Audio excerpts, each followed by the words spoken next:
नमस्कार साथियों, सीबीबी कलाइटी गुरु में आप सभी का स्वागत है। आज का वीडियो बहुत ही ज्यादा मोस्ट इंपॉर्टेंट है उन सभी के लिए जो लोग 2025 में आईटीआई में एडमिशन लिए हैं, क्योंकि ट्रेनी वेरिफिकेशन का डेट क्लियर हो चुका है। आज के इस वीडियो में कंफर्म आपको A to Z step by step बताएंगे कैसे ट्रेनी वेरिफिकेशन किया जा सकता है। पूरा स्टेप बाय स्टेप आपको समझाने वाले हैं, तो वीडियो एंड तक जरूर देखिएगा। तो चलिए शुरुआत करते हैं। सबसे पहले इस वीडियो में क्या क्या जानकारी मिलेगी वो आपको बताते हैं। इस वीडियो में मैं आपको बताऊंगा जैसे कि ट्रेनी वेरिफिकेशन क्या होता है, यह क्यों जरूरी होता है, इसे सही तरीके से कैसे पूरा किया जाता है और कौन कौन से इसमें डॉक्यूमेंट चाहिए और वेरिफिकेशन में गलती होने पर क्या क्या समस्याएं आ सकती हैं। तो ये वीडियो एंड तक जरूर देखिएगा, क्योंकि पूरा डिटेल में आपको ए टू जेड समझाने वाले हैं। सबसे पहले बात कर लेते हैं कि ट्रेनी वेरिफिकेशन क्या होता है। दोस्तों, आईटीआई में ट्रेनिंग वेरिफिकेशन एक ऐसा प्रोसेस होता है जिसमें आपके द्वारा दिए गए जो डॉक्यूमेंट होते हैं वो आप, जैसे आपका आधार हो गया, हाई स्कूल का मार्कशीट हो गया, ट्रांसफर सर्टिफिकेट हो गया, फोटो सिग्नेचर हो गया, ये एमआईएस पोर्टल पर चेक करके फाइनल रूप से अप्रूव कर दिया जाता है। यानी आपका जो आईटीआई एडमिशन हुआ है वो स्टेट लेवल पर होता है। ठीक है, स्टेट लेवल पर होता है। अब वही आपका जो डाटा है वो एनसीबीटी के पास चला जाता है। तो यही जो है आपका एमआईएस पोर्टल पर जो है फाइनल अप्रूव मांगा जाता है कि क्या ये बच्चा जो एडमिशन कराया है स्टेट लेवल पर वो आगे कंटिन्यू करना चाहता है या नहीं करना चाहता है। बहुत सारे लोग ऐसे थे, मेरे पास मैसेज किए थे कि सर हम आईटीआई नहीं करना चाहते हैं।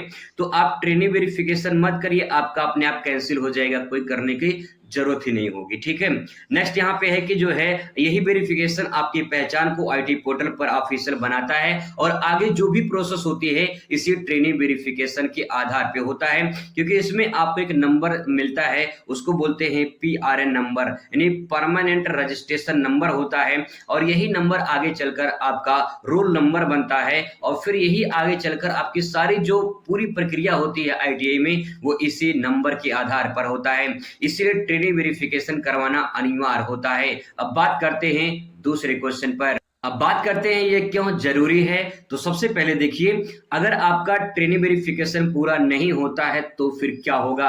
आपका जो इनरोलमेंट नंबर होता है वो जनरेट नहीं होगा, यानी जो आपका पीआर नंबर होता है, पीआर नंबर ये आपका जनरेट नहीं होगा। और जब पीआर नंबर जनरेट नहीं होगा तो फिर आगे की जो भी प्रक्रिया होगी वो आपका नहीं हो पाएगा। आपका ट्रेड एनसीबीटी या फिर एससीबीटी पोर्टल पर फीड नहीं हो पाएगा, एग्जाम का फॉर्म आप नहीं भर पाएंगे, एडमिट कार्ड आपका नहीं आएगा और सबसे बड़ी बात आपका रिजल्ट भी रुक सकता है। तो बहुत ही दिक्कत हो सकती है अगर आपका ट्रेनिंग वेरिफिकेशन नहीं होता है। इसीलिए वेरिफिकेशन करवाना 100% सही और समय पे करवाना जरूरी है। अगला क्वेश्चन काफी इंपॉर्टेंट है, वेरिफिकेशन कौन कौन कर सकता है। वेरिफिकेशन करने के लिए आपको दो जगह पे जाना होगा। जैसे कि आप अगर खुद से वेरिफिकेशन करना चाहें तो नहीं हो पाएगा, ये कॉलेज के द्वारा ही किया जाता है। तो आपका इंस्टीट्यूट जो है वो कर सकता है, या तो जिला या राज्य के नोडल जो ऑफिस आईटीआई कॉलेज होते हैं वहां पे भी आप करवा सकते हैं। लेकिन सबसे बढ़िया है जहां आपका नाम लिखाया गया है आईटीआई में उसी इंस्टीट्यूट में आप जाइए। अब चाहे आपका प्राइवेट हो या फिर आपका गवर्नमेंट हो, ध्यान रखेंगे गवर्नमेंट और प्राइवेट में दोनों में ट्रेनिंग वेरिफिकेशन होता है। बहुत लोग ऐसा सोचते हैं कि प्राइवेट में नहीं होता, दोनों में होता है। चाहे आप प्राइवेट में एडमिशन लिए हो या फिर गवर्नमेंट में एडमिशन लिए हो, दोनों जगह आपका ट्रेनिंग वेरिफिकेशन होगा। सबसे पहले आईटीआई आपका डाटा चेक करता है, फिर इसे नोडल ऑफिसर अप्रूव कर देता है, तो फिर आपका ट्रेनिंग वेरिफिकेशन कंप्लीट हो जाता है। चौथा पॉइंट ये है कि ट्रेनिंग वेरिफिकेशन के लिए कौन कौन से डॉक्यूमेंट जरूरी होंगे। तो सबसे पहले जो डॉक्यूमेंट आपका लगेगा वो आपका यहाँ पे कुछ जैसे कि आपका आधार कार्ड हो जाएगा, हाई स्कूल की मार्कशीट वगैरह आपके पास होना चाहिए। टीसी वगैरह नहीं लगेगा, टीसी की जरूरत नहीं पड़ी क्योंकि टीसी आप जमा कर दिए हैं। कास्ट सर्टिफिकेट भी नहीं लगेगा, फोटो आपका लगेगा।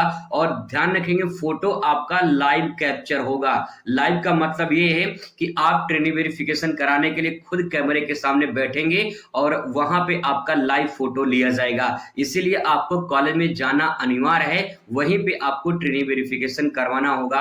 आप फोन से नहीं करवा सकते हैं, घर बैठे नहीं करवा सकते हैं, आपको आईटीआई कॉलेज में जाना ही होगा। वहां पे आपका सिग्नेचर और फोटो लेगा, तभी जो है आपका आगे का प्रोसेस हो पाएगा। और सबसे बड़ी बात यह है कि आपका मोबाइल नंबर चालू हालत में होना चाहिए, क्योंकि मोबाइल नंबर अगर एक्टिव नहीं रहेगा आपका तो आगे का ट्रेनिंग वेरिफिकेशन नहीं हो पाएगा, कि उसमें ओटीपी वगैरह आपका आएगा, और जो आपने आधार में अपना नंबर लगाया होगा मोबाइल नंबर, उस पे भी ओटीपी आएगा, तो वो भी आपका मोबाइल नंबर चाहिए। और ईमेल आईडी भी आपका होना चाहिए, मोबाइल नंबर होना चाहिए, आधार कार्ड होना चाहिए। 3 चीज तो 100% अनिवार्य है, तीनों। मार्कशीट आपके पास होनी चाहिए, उसका जो है नाम वगैरह चेक किया जाएगा। तो एक बार पूरा डिटेल पूरा चेक करने के लिए पूरे डॉक्यूमेंट आपके पास होना चाहिए।